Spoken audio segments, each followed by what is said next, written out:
Дилбара Суйуркуловна Бишкек шаарынын мэриясынын билим берүү башкармалыгынын ардак грамотасы менен сыйланат.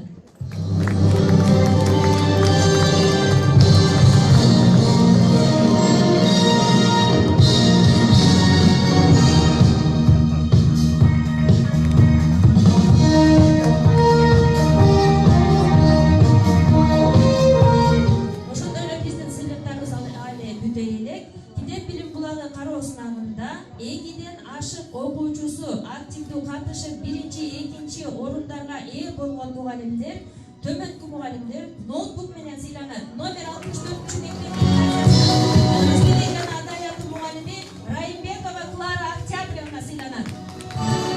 Азыркы учурда онлайн режимде окуп атканда бул ноутбуктун бизде зарылдыгы өтө чоң.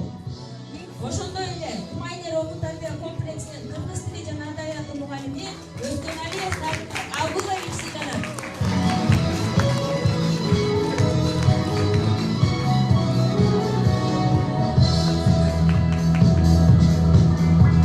Ушундай ийгиликтер менен номер 38 мектеп гимназиясынын кыргыз тили жана адабияты мугалими Кушубакова Салима Келимбаевна сыйланат.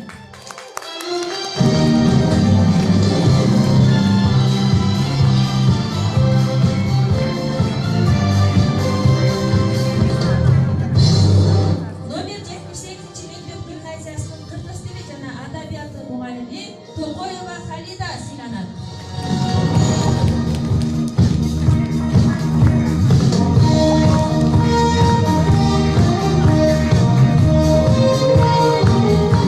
Сыйлыгыңыздар кут болсун. Катышып бергениңиздер үчүн баардыгыңыздарга чоң рахмат. Агайлар, тамактар, сиздерге чоң рахмат.